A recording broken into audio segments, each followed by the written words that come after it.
com aquele desespero dele, abriu a porta, não toquei. Eu disse, bem, o quê? Ele vai, eu já vi se você não viu. Foi sexta-feira, depois eu falo. Ele foi embora, meu Deus. Aí eu me lembrei que você tinha sexta-feira, eu vou ligar pra ele, ele disse, um dia eu posso usar esse sonho, não é meu sonho. Eu disse, pode, tem problema não. Vai, mas já tô...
Boa noite a todos. E a partir deste dia, nós temos hoje, para conversar conosco, Fernando Veloso, que é do Centro Espírita Caminhando para Jesus, localizado em Campo, que vai nos falar sobre felicidade e infelicidade relativas. O estudo dos espíritos, essas perguntas estão nos números 926A e 928. Vamos agora elevar o nosso pensamento para vibrarmos para que Deus, nosso Pai, nosso irmão Jesus, todos os protetores da casa, nossos, possam agora nos banhar de paz, de bons frutos, para que possamos bem aprender as lições evangélicas que nos foram ensinadas. E esta paz nós sentimos agora possa cuidar durante todo este tempo do nosso trabalho. Vamos dar os avisos iniciais de casa. A direção pede que desliguem seus celulares e os passistas só precisam sair da sala de passe após a palestra no momento dos avisos finais. A palavra Fernando Veloso.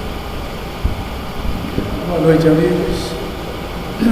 Mais uma vez, a satisfação de participar de mais uma noite de estudos evangélicos e doutrinários consoante os princípios do Espiritismo cristão. Temos hoje a responsabilidade do comentário do Livro dos Espíritos.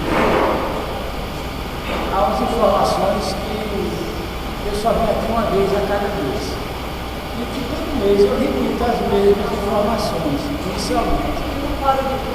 Eu sei que sou repetitivo. E alguém até já me disse, você repete muitas coisas. Mas por que eu faço isso? A casa espírita tem uma particularidade, sempre tem alguém chegando, sempre tem a rotatividade na casa espírita é muito grande. E tem pessoas que não têm nenhuma informação a respeito da doutrina. Então entendemos que seja importante para essas pessoas saberem que o Espiritismo começou com a publicação deste livro, o Livro dos Espíritos. 18 de abril de 1857. A partir daí, vieram outros livros, chamados livros da codificação. Por que esses outros livros? Porque esse livro, o Livro dos Espíritos, ele se compõe de 4 partes.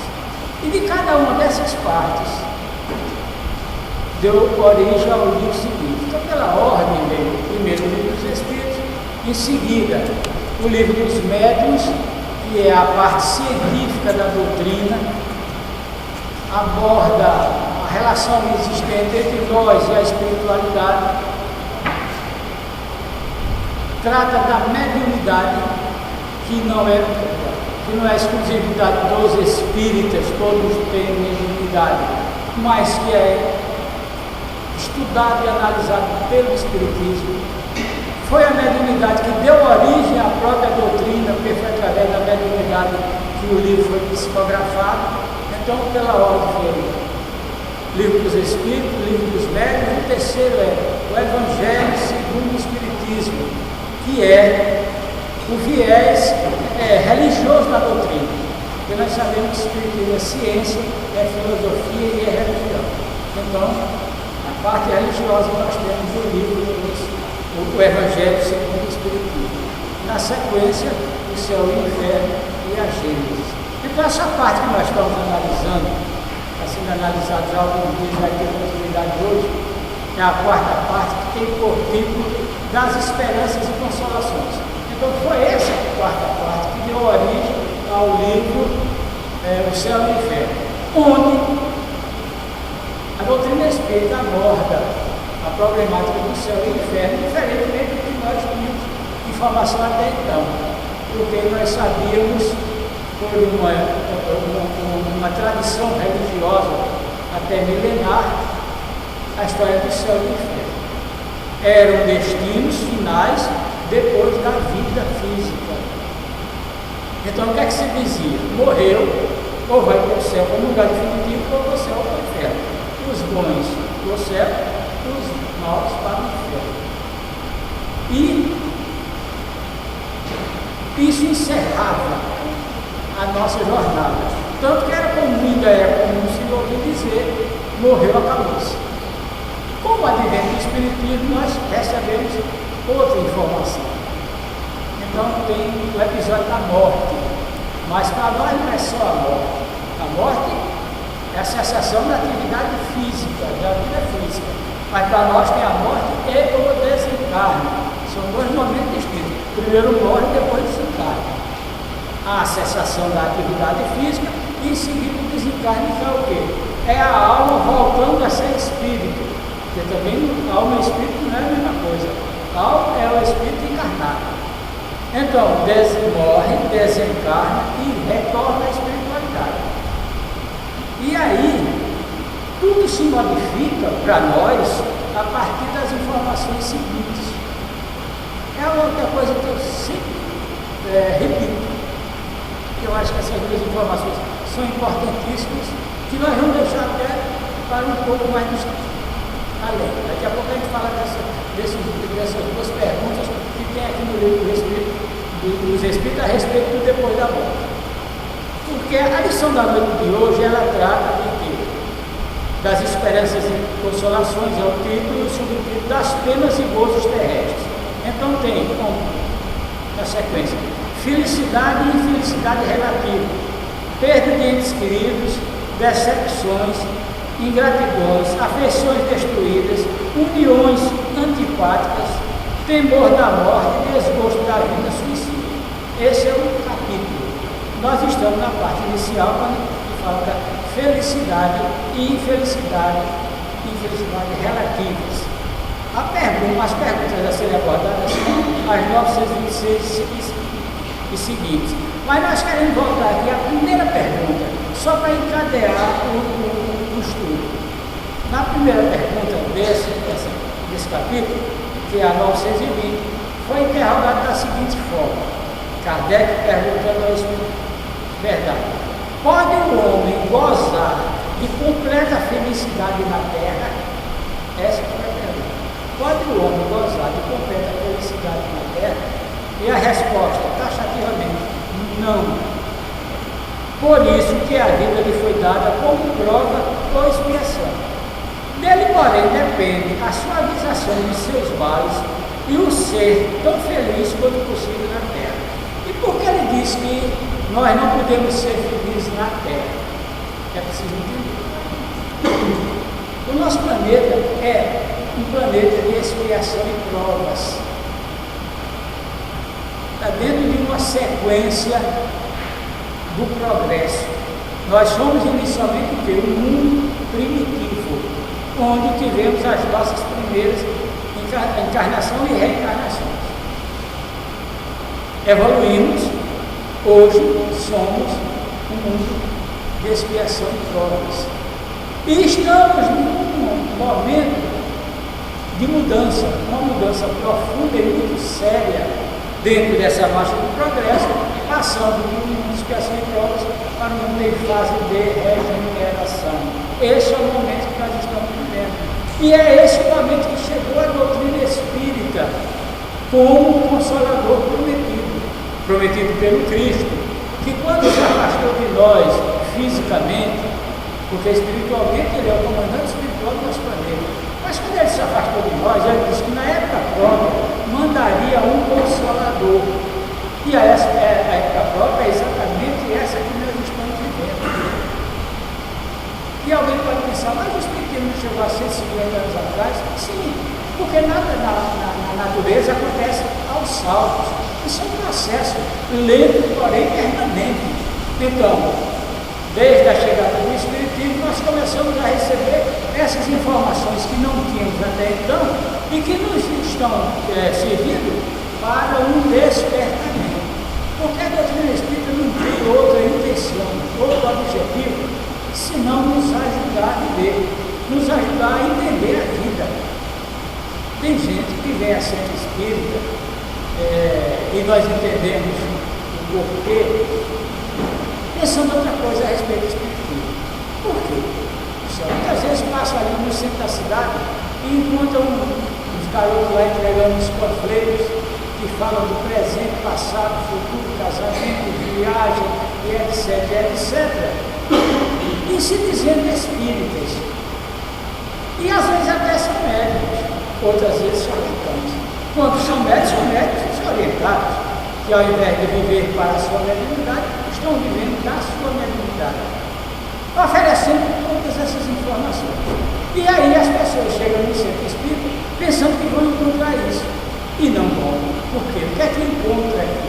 O que é um centro espírita? É uma escola de vida. Aqui nós aprendemos a viver, aprendemos a dar bom direcionamento à nossa vida e entendemos que a felicidade não existe no nosso planeta por conta disso. Não é possível ser feliz diante de ainda tanta coisa errada, tanta coisa complicada e às vezes até inexplicável que acontece todo dia à nossa volta.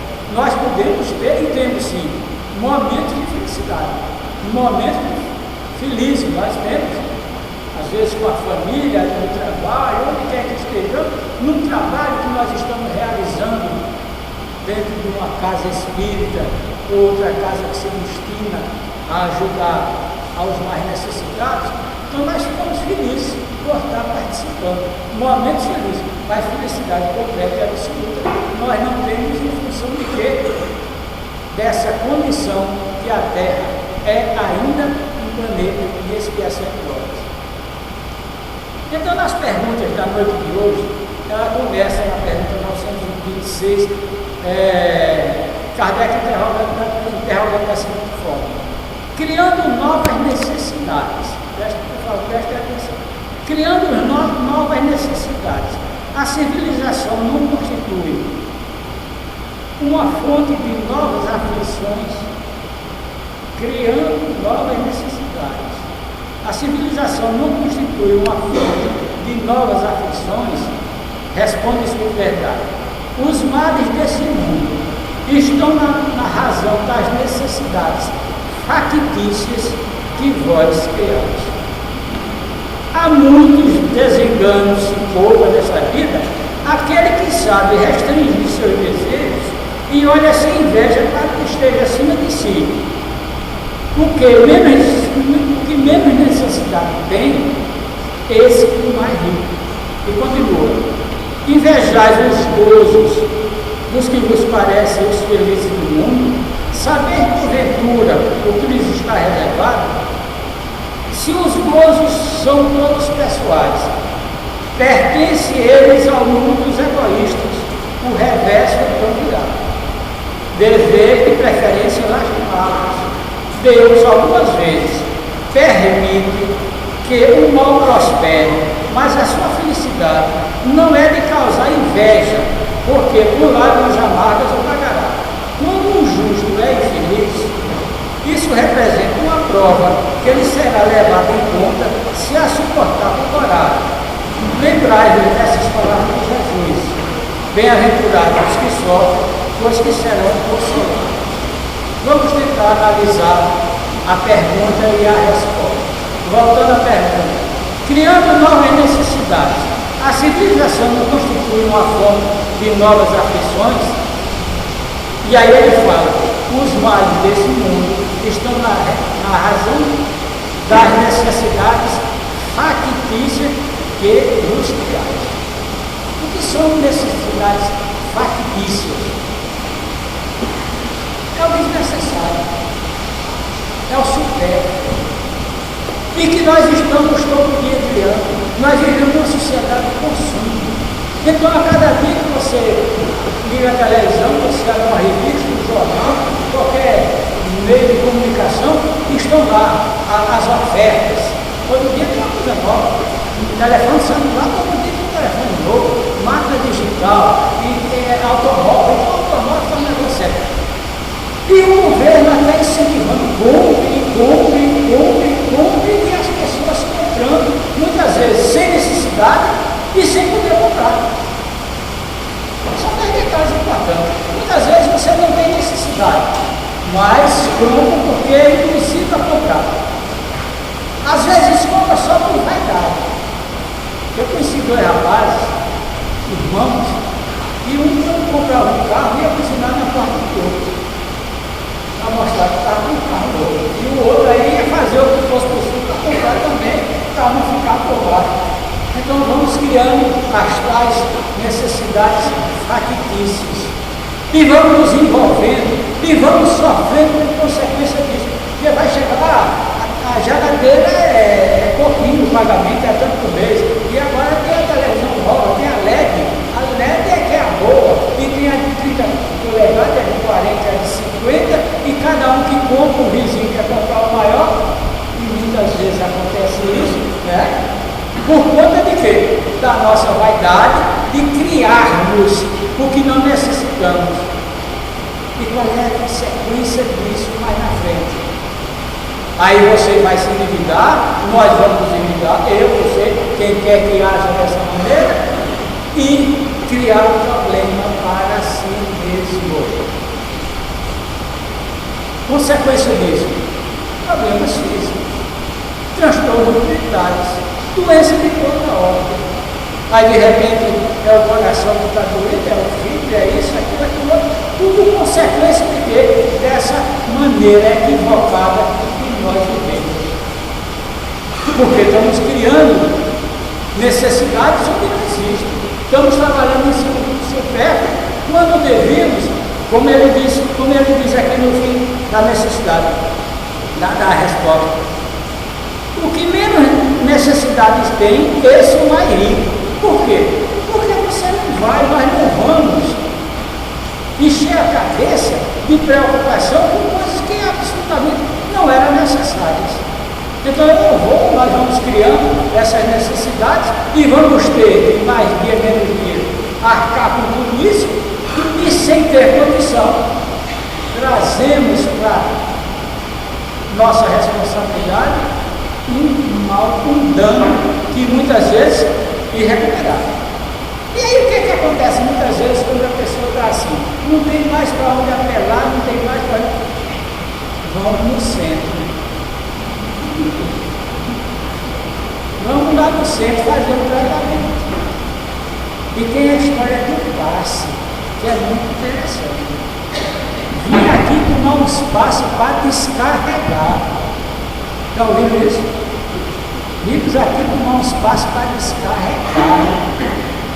E o que a gente pode dizer? Vai descarregar onde carregou. Aqui não. Aqui não é lugar de descarregar nada. O passo é uma coisa importantíssima, gente. O passo é uma coisa importantíssima. Tão importante o passo, tão importante o passo, que foi a partir do passo que a Escola de Medicina da Universidade de São Paulo, a USP, a partir da observação da aplicação do passo, a USP hoje criou uma cadeira obrigatória no curso de Medicina da Universidade de São Paulo, que é uma cadeira obrigatória de tratamento espiritual, que tem inclusive CID é Código Internacional de Doença.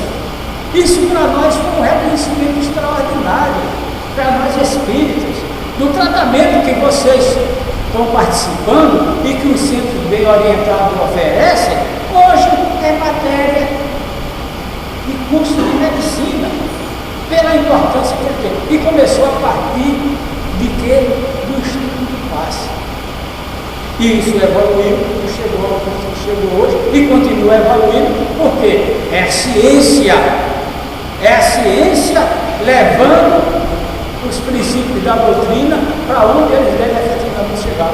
Por isso que Kardec, lá nos primórdios do Espiritismo, no comecinho, ele disse algumas frases proféticas. Uma delas foi essa: no futuro, quando a ciência discordar da doutrina, nós devemos ficar com a ciência. Ora, ele está divulgando a doutrina, mas ele diz: quando a ciência discordar da doutrina, nós devemos ficar com a ciência. Por quê? Porque a ciência está em constante evolução. Só que, passado esses 100, quase 160 anos da publicação do livro, jamais houve uma discordância sequer. Pelo contrário, pelo que nós estamos vendo, é a ciência comprovando os princípios da doutrina. A ciência comprovando os princípios da doutrina. E isso está acontecendo cada dia mais. E principalmente aquele que ainda é objeto de muita contestação por mundo, e nós entendemos a história das vidas sucessivas, da reencarnação. Porque muita gente ainda não aceita a reencarnação, e para nós espíritos, a reencarnação é que explica a vida. E ele não aceita, mas a ciência comprova. Quem está comprovando a ciência, a reencarnação, não é o espiritismo, não são os centros espíritas, é a ciência, através de quê? Das terapias de muitas pessoas. Então nós vemos que a cada dia que passa, o espiritismo alcança novos patamares. Por quê? Porque é a verdade. É a verdade que o Cristo disse há 2000 anos atrás, que nós deveríamos procurar essa verdade, que iria o quê? É que ele disse a respeito da verdade. Procurar a verdade que vai nos libertar. Nós vamos nos libertar através dessa verdade, porque vamos começar a entender a vida. Então, quando ele diz aqui, fala das necessidades e das aflições, necessidades que ele chama de factícias, necessidades supérfluas, necessidades que não são necessárias, se podemos assim dizer, e que vão dar como consequência o quê? O sofrimento que é a vida. Continua o interrogatório de Kardec. Não há dúvida que a felicidade, o supérfluo não é forçosamente indispensável. Porém, o mesmo não se dá com o necessário. Ora, não será real a infelicidade daquele a quem falta o necessário? Vamos repetir a pergunta. Não há dúvida que a felicidade, o supérfluo não é forçosamente indispensável. Para ser feliz, precisa do supérfluo. Porém, o mesmo não se dá como necessário. Ora, não será real a infelicidade daqueles a quem falta o necessário? Uma coisa é o supérfluo, outra é o necessário. Responde o Espírito verdadeiramente infeliz. O homem só o é quando sofre da falta do necessário à vida e à saúde do corpo. Todavia, pode acontecer que essa privação seja de sua culpa.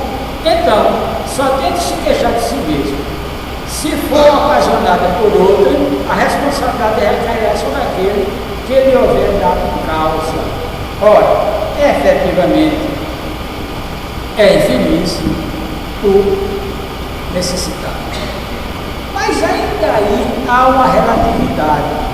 Há uma história, como a história deve ser, é história, mas que é de conhecimento, praticamente todos vocês já ouviram falar disso, que é uma coisa da antiguidade grega.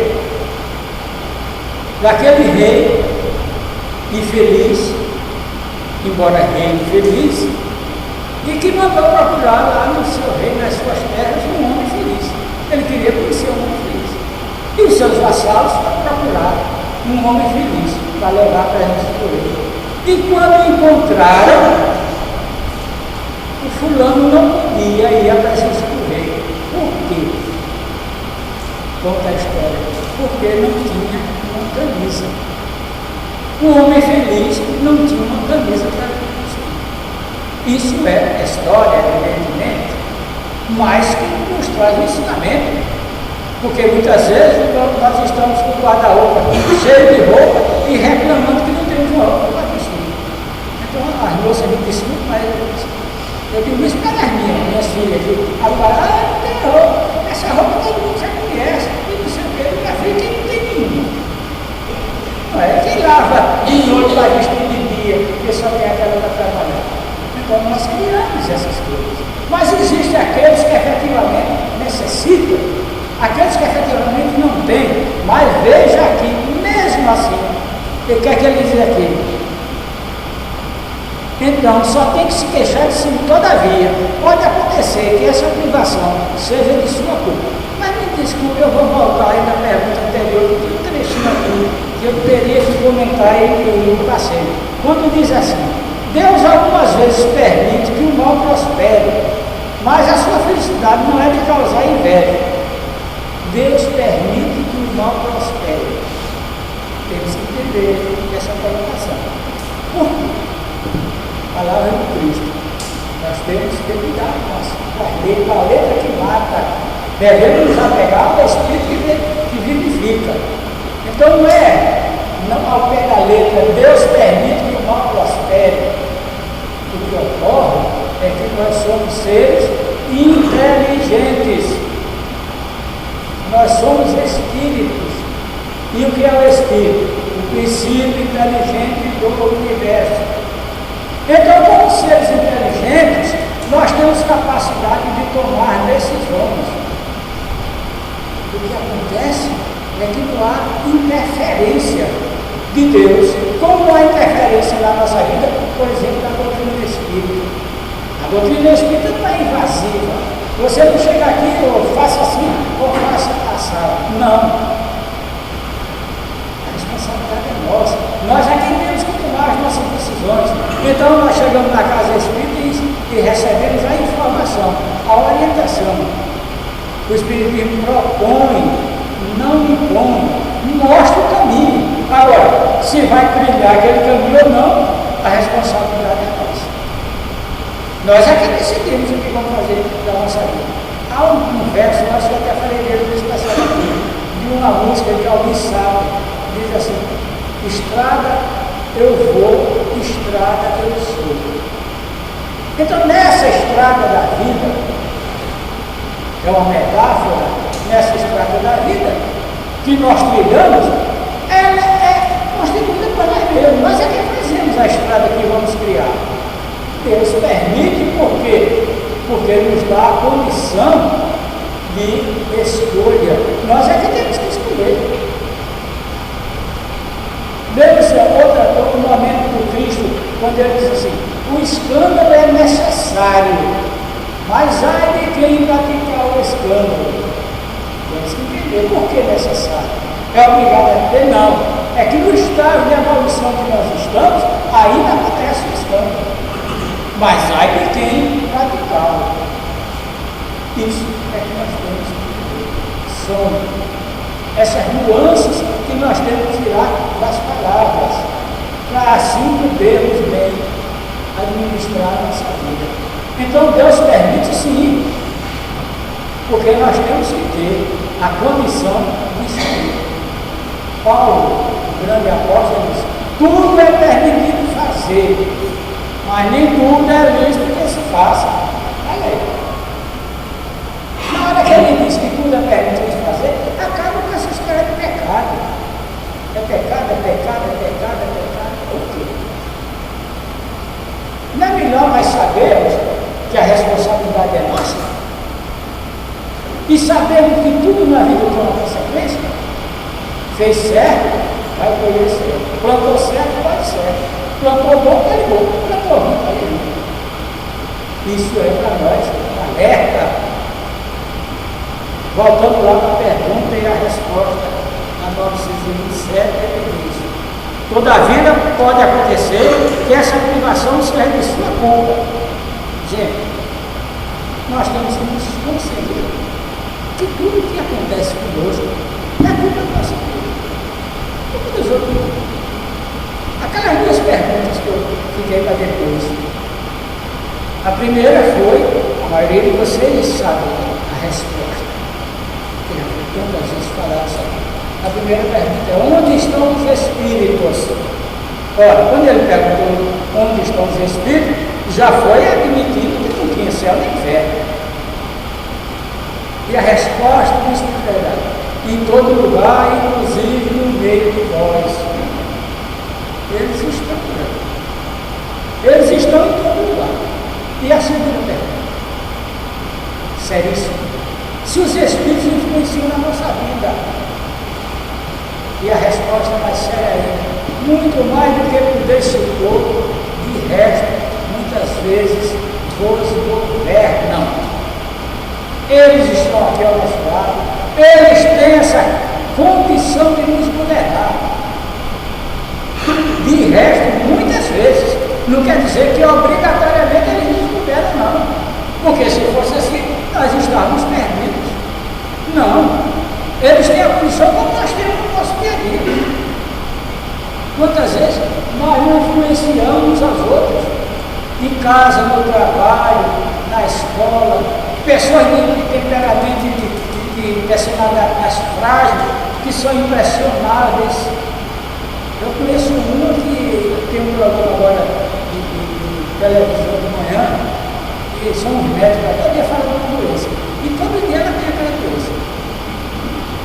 Falou da doença, assume a doença. Todo dia. Entendeu? Quer dizer, pessoas impressionáveis. Então, os Espíritos influenciam na nossa vida, influenciam.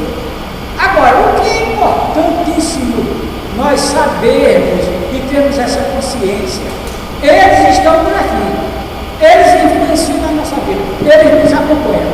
A grande pergunta é: quem são os Espíritos que nos acompanham? E a resposta é simples: aqueles que têm conosco afinidade.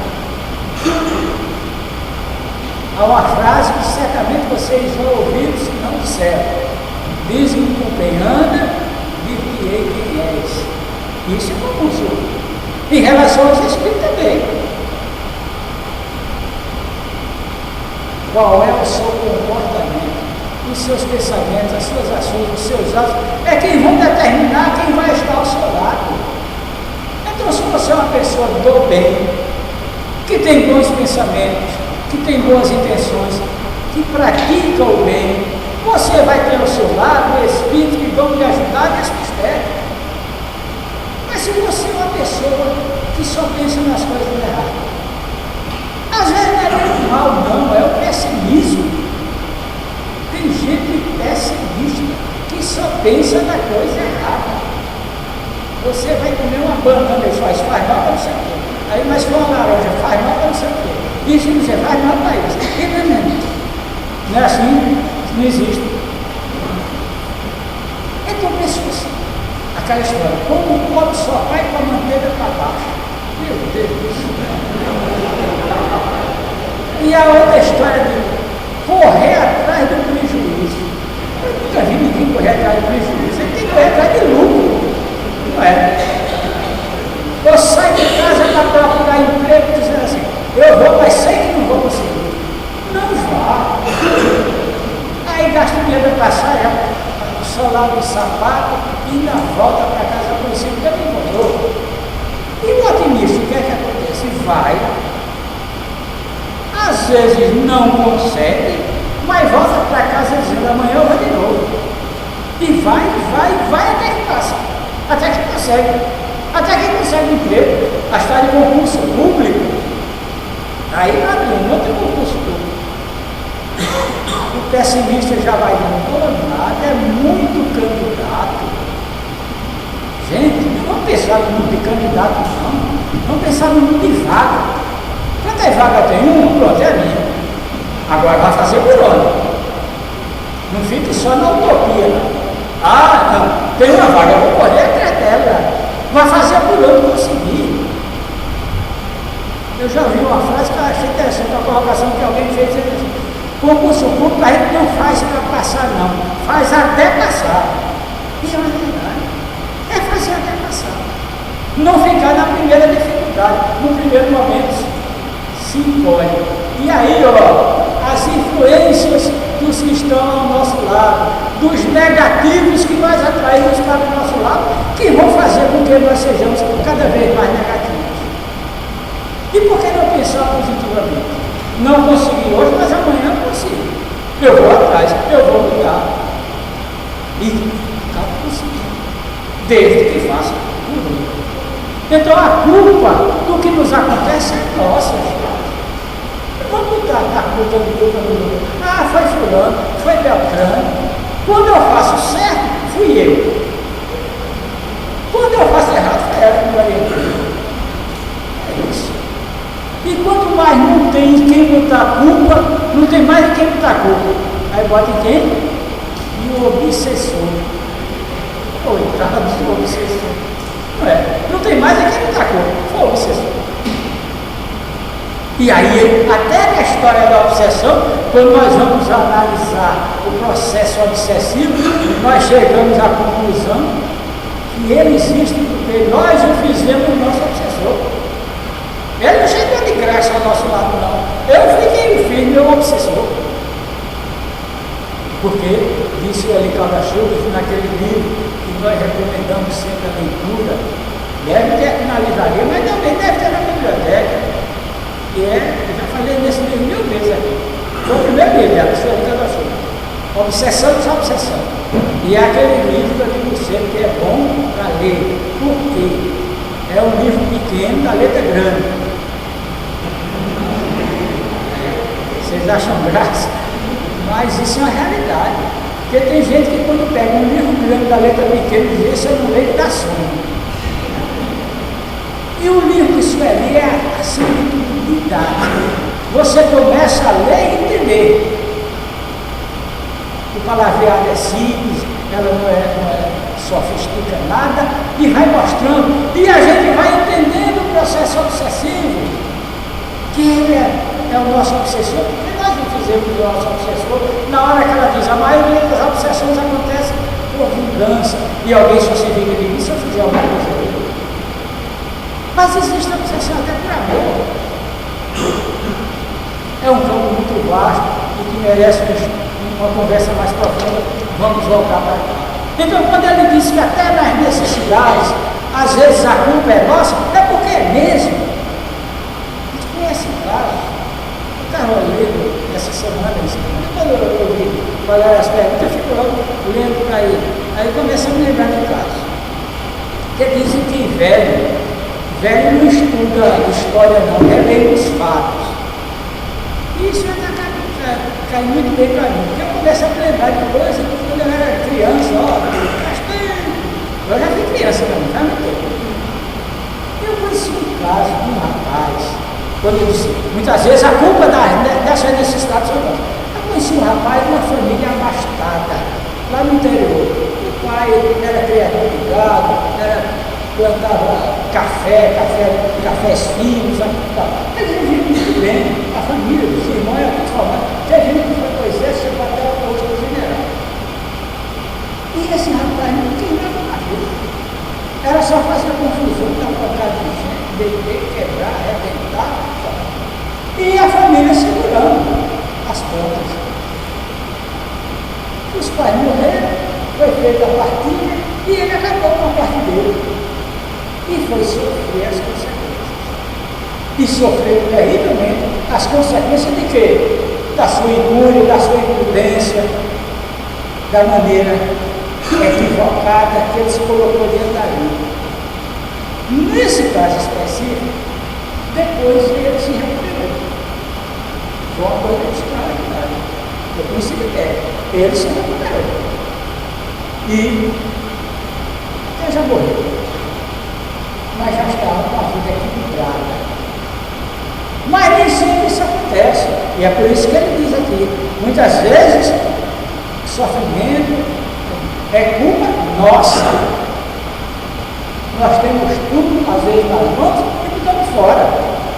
Agora, para aquele que efetivamente não tem nada, também temos que entender que, às vezes, é até consequência de quê? De vidas passadas. De ter solicitado na nova oportunidade reencarnatória passar por aquilo como o quê? Como provas. E aí é que nós temos que entender o que são as provas. Aprendemos aqui nesse livro dos Espíritos, lá no comecinho, que fala no prelúdio do retorno e que diz que quando nós vamos retornar para uma nova encarnação, nós nos preparamos de acordo com as nossas necessidades, que passa como um filme na nossa vida e nós vemos onde precisamos melhorar e fazemos aquela programação. E isso não tem nada a ver com o destino, não, quer dizer, ninguém confunde isso com o destino, não, porque ele diz lá, escolhemos o gênero de prova pelas quais precisamos passar. Porque tem muita gente que acha que a gente chega aqui com o destino traçado. Tem uns que exageram até, está escrito nas estrelas, tem nada escrito em estrela nenhuma, ninguém chega aqui com o destino traçado, porque se nós chegássemos aqui com o destino traçado, a vida não tinha sentido. Porque tinha que acontecer, está escrito, né? E não é por aí. Nós modificamos para mais ou para menos. Às vezes, nos conduzimos de acordo com aquilo que foi traçado para aquelas nossas necessidades. Às vezes, alteramos para mais ou para menos. De acordo com o quê? Com a nossa conduta. Então, nós chegamos aqui, muitas vezes, nessa condição. Por isso que nascem pessoas com problemas físicos, já de nascença, cego, surdo, qualquer tipo de problema físico, decorrência de quê? De problemas de encarnação anterior. Isso que nós temos que entender. E aí ele diz aqui, retornando à leitura, verdadeiramente feliz o homem só é quando sofre da falta do necessário à vida e à saúde do corpo. Até aí nós temos que entender que muitas vezes sofre tendo a posse do bem material, mas tem pessoas que não abrem a mão nem para dar tchau. E aí não compra comida, não compra remédio, não faz isso, não faz isso, e sofre problemas físicos, tendo dinheiro para guardar. Uma vez passou uma novela que tinha fulano assim, que eu? Bom, eu nunca perguntei que não tivesse resposta. Sempre alguém vem. Embora todo mundo me manda ver novela. Eu não vejo novela, mas quando eu pergunto, só não vou correr. É novela. Teatro filmado. Mas muitas vezes reflete a vida. Existem pessoas assim, que sofrem, tendo a condição de. Pois não.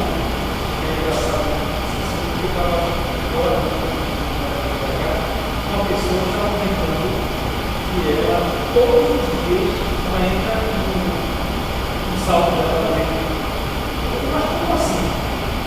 Você compra um saco, não.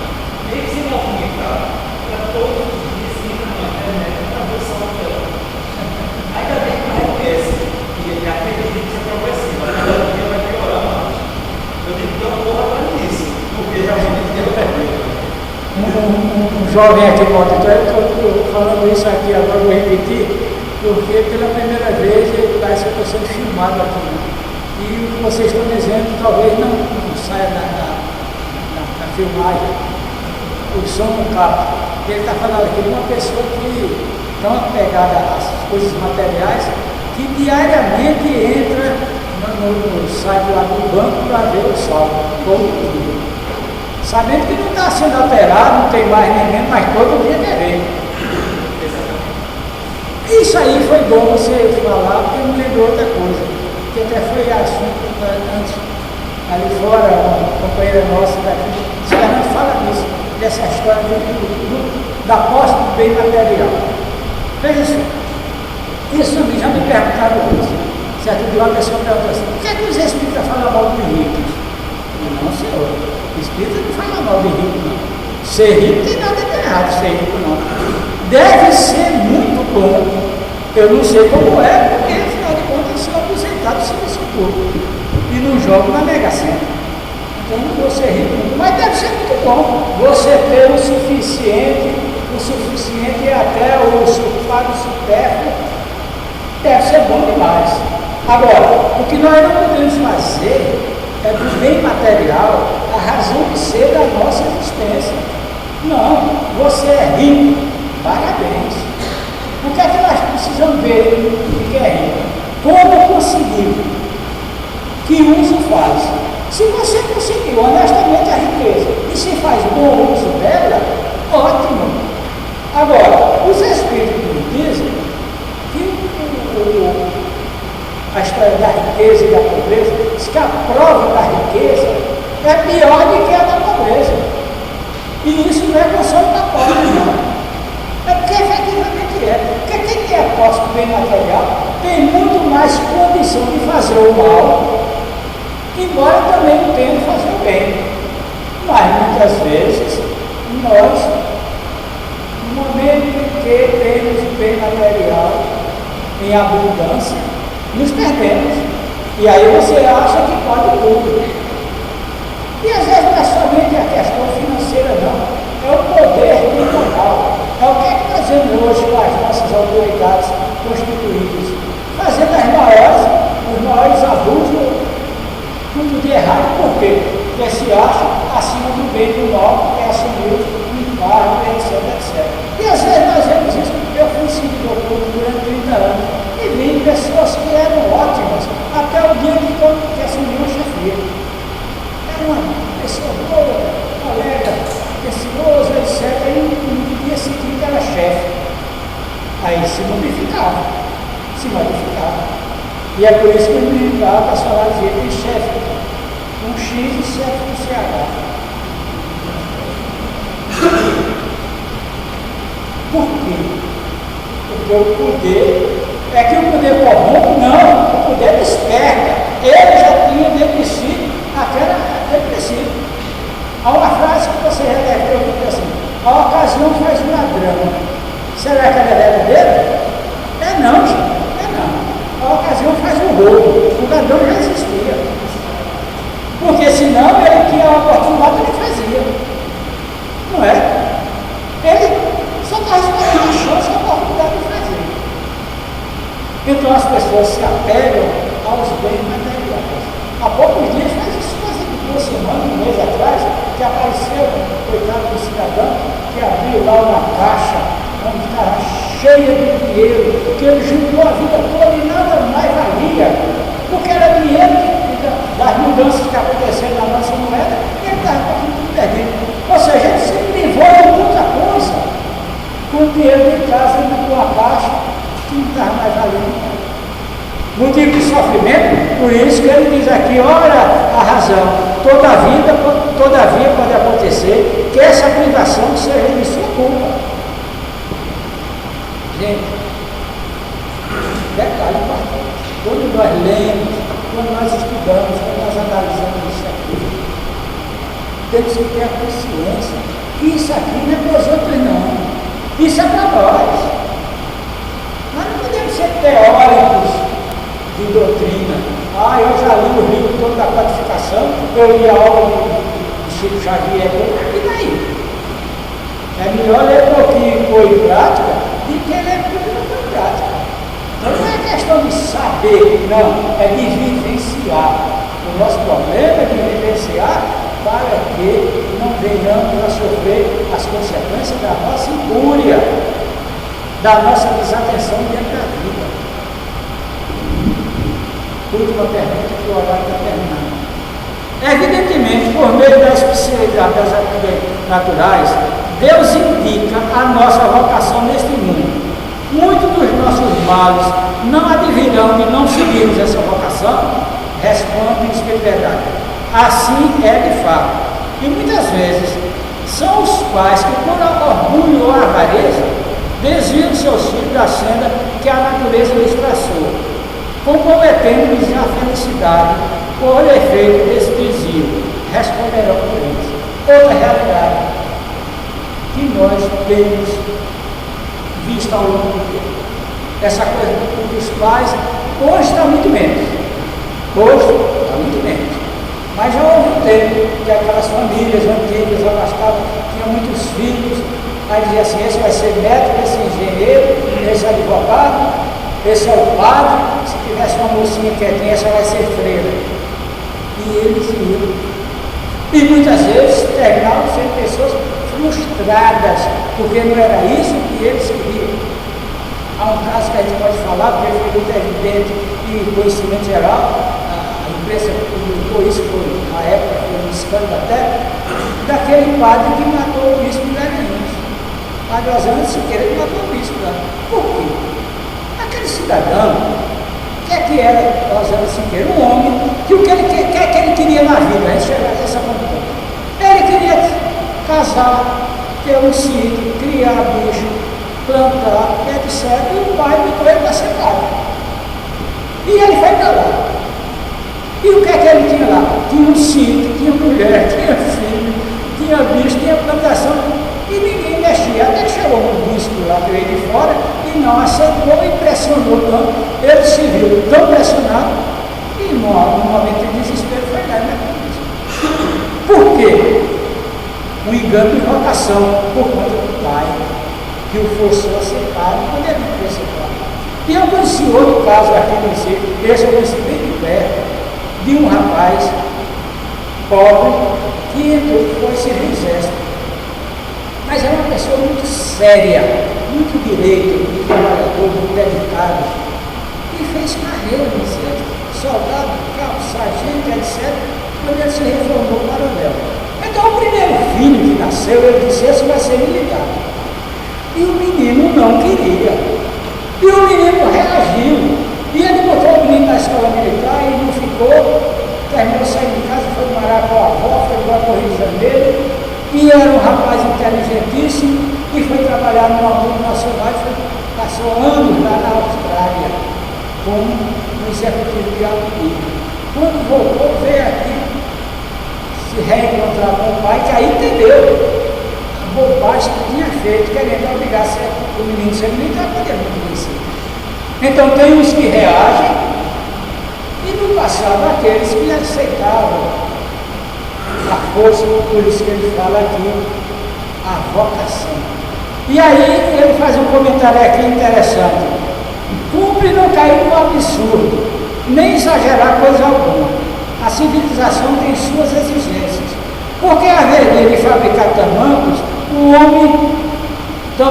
filho de um homem de altamente colocado, como diz, se pode fazer outra coisa. Olha, claro que uma pessoa que tem essa condição social não vai se envolver com uma atividade, às vezes, até braçal. Mas tem outros momentos interessantes. Eu trabalhei na Previdência Social. Meus últimos 30 anos de atividade foi no INSS. E eu conheci lá um médico. Ele já era idoso. Ele se apresentou até na concussão, aos 70 anos. Excelente médico. Conhecidíssimo. Muito bem situado financeiramente por conta da qualidade da medicina que ele praticava. E sabe que aquilo era oposto mesmo? Nascimento. Ele tinha na casa dele, eu fui lá, ele me mostrou. Ele tinha uma oficina de marcenaria em casa. Ele fazia a medicina dele, mas o prazer que ele tinha era de fazer móveis.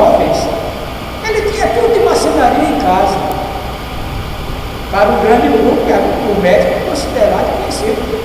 Mas não era uma vocação que ele tinha certamente no passado, e estava desenvolvendo, não estava incomodando ninguém, não estava sendo pesado para ninguém, não estava prejudicando ninguém. Mas ele estava fazendo a medicina que deveria fazer e para a satisfação pessoal. Assim. Então são essas coisas, gente, da vida que nós temos que entender, procurar entender. O grande objetivo da doutrina espírita, qual é? É nos despertar para a vida.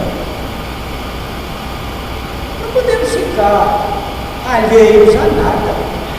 Aquela história de deixa a vida me levar, pode ser bom como samba, mas como vida não. Deixa a vida me levar, a vida me leva eu? Não. Nós temos que assumir, nós temos que ter objetivos. Nós não podemos deixar de ter objetivo na vida. Nós temos que traçar um objetivo, correr atrás dele. Porque quem não sabe para onde vai, qualquer estrada serve. Mas a vida não é assim. Temos uma meta a cumprir. Por isso que eu estou sempre sugerindo no livro dos Espíritos, leia a pergunta 100. A pergunta 100 do livro dos Espíritos fala de uma escala, classes e ordem espírita. Mas nós vemos a caminhada que nós vamos percorrer, que vai de imperfeito a tudo. Somos a maioria ainda lá da primeira ordem, espíritos imperfeitos, e um dia seremos espíritos puros. Disso nós também não tenhamos dúvida. Porque se há um destino, esse é para todos nós. Palavras do Cristo. Não foi Kardec, nem a doutrina espírita, nem a espiritualidade. O próprio Cristo, orando ao Pai, diz: nenhum daqueles que me entregaste se perderá no caminho. E os entregue a Ele. Como nós. O problema é quando nós vamos chegar lá. E esse quando depende de quem, amigos? De nós mesmos. Está na geometria. Qual é a menor distância entre dois pontos? Uma linha reta. Então nós temos que procurar seguir essa linha reta. E não estar na sinuosa da vida, um em cima, outro embaixo. Como quem é bipolar, um dia está em cima, outro dia está embaixo, e vamos retardar a nossa caminhada. Digo sempre, repito, e hoje não disse, mas vou dizer antes da hora acaba. Não estamos aqui pregando santidade, não. Eu sou espírito. E daí? Espírito é uma pessoa como outra qualquer. Porque eu entendo que nós temos espírito, é até mais responsabilidade. Porque já aprendemos alguma coisa. Já aprendemos um pouco. E pelo esse pouco que nós aprendemos, temos que ter uma nova visão da vida, uma nova perspectiva. Eu não entendo, por exemplo, que o espírito é triste. Eu entendo que o espírito é triste. O espírito aqui, pessimista. Por que pessimismo? Por que tristeza? Problema todos nós temos. Todo mundo tem problema. Mas se temos problema, temos a capacidade de resolver. E não nos falta ajuda. Sabe o que é que nós não temos? É quem faça por nós. Mas temos quem nos ajude a fazer. Lá, é sempre bom lembrar. Evangelho segundo o Espiritismo, capítulo 27. Pedi e obtereis algum capítulo. E lá, Kardec pergunta ao Espírito: o que devemos pedir nas nossas preces? E a primeira coisa que ele fala é coragem. Coragem para enfrentar a vida, as vicissitudes da vida, de forma equilibrada. Porque quando nós fazemos de forma atabalhoada, ao invés de resolver o problema, nós criamos outro. Então temos que ter a tranquilidade para analisar, para ver, não fazer nada de primeira. Vamos analisar a vida, vamos pensar, vamos meditar. Meditação é uma coisa importantíssima, que nós não praticamos. Um dia desse eu vi um programa lá no Japão.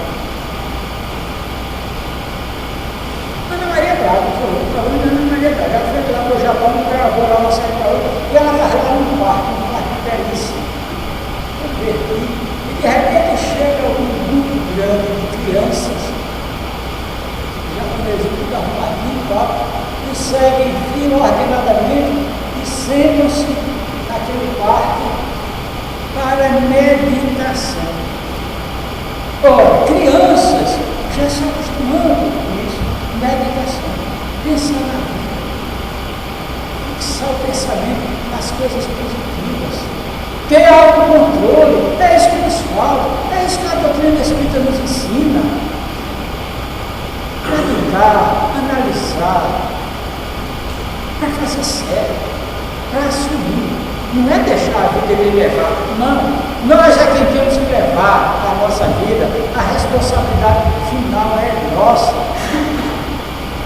Eles estão aqui e podem nos ajudar, como podem nos atrapalhar. Dissemos anteriormente e repetimos, a escolha é nossa. Eu é quem escolhe quem está ao meu lado. Se é um obsessor, se é um protetor. Os protetores sempre estão ao nosso lado. Nós é que muitas vezes não estamos ao lado deles. É relação de pai e filho. O pai faz o possível para o filho fazer as coisas certas. Muitas vezes ele faz errado.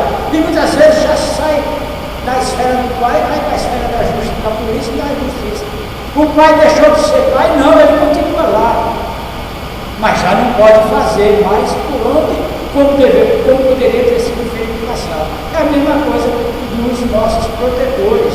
Eles estão aí para nos orientar, para nos proteger. Mas nós precisamos dar essa permissão. A hora acabou. Como recomendação, não seria da minha parte, ter essa condição de estar recomendando nada a ninguém, mas apenas como lembrete, essa necessidade de nós assumirmos a vida. E encontramos na doutrina espírita esse caminho. Só que a decisão de trilhá-lo é nossa. Muita paz para todos. Agradecemos a excelente explanação do Poderoso. Vamos passar os avisos finais. Nós temos aqui em cima o nosso amigo. Pedimos que visitem nossas vovozinhas diariamente a partir das 14 horas. A campanha do quilo que acontece todo primeiro domingo do mês, das 8 às 11 horas. Quem puder participar, é uma atividade muito interessante, muito produtiva para ajuda aqui ao centro e sempre precisa de voluntários. Todo domingo, às 16 horas, temos a reunião da Mocidade Espírita. Os jovens comparecem. E a evangelização infantil. Quem tiver crianças, por favor, traga. Amanhã, quarta-feira, às 19h45, teremos a reunião do tratamento espiritual da desobsessão. Na reunião de sexta, às 20 horas desta semana, teremos a convidada, que é daqui da Casa dos Humildes, Bárbara Bastos, que fará o estudo sobre o tema Espiritismo, uma visão holística da vida. Na sexta-feira, às 8 da noite, temos aqui na casa os estudos espíritas. Na primeira sexta do mês, André Luiz e a vida no plano espiritual. Na segunda sexta, Allan Kardec, o educador e codificador. Na terceira sexta, Joana de Ângeles e a psicologia espírita. O responsável por esses estudos é o nosso irmão Bruno Tavares. Compareçam a esses estudos. O site da nossa casa é www.casadosunidos.com, com toda a programação da casa. E o blog de Bruno Tavares, que é bruno-tavares.zip.net, com um arquivo semanal aos domingos e a TV do blog 24 horas sem parar. O arquivo da semana é Caibá Chuto, o bandeirante do Espiritismo. E vejam o filme da semana, Um Anjo em Minha Vida. Elevar o nosso pensamento novamente ao alto para agradecermos este momento que temos de estudo, de aprendizado prático para a nossa vida, que possamos levar toda essa paz para onde estivermos, que todos os ensinamentos evangélicos que nos foram passados possam surgir em nosso coração o efeito de sermos caridosos, primeiramente conosco mesmo, também com nossos familiares, amigos, enfim, em todo lugar que convivemos. Que possamos realmente procurar, se não ser exemplo, ser alguém que possa dar um pouco do espiritismo, das lições evangélicas, para aqueles mais carentes de orientações e até de um apoio moral, até de uma palavra caridosa, até de um sorriso às vezes. E lembremos que caridade moral é a mais difícil, talvez, e de maior efeito. E isto nos foi ensinado hoje. Agradecemos ao Pai a chance de aqui estarmos. Pedimos que essa paz perdure a segunda parte do nosso trabalho. Boa noite.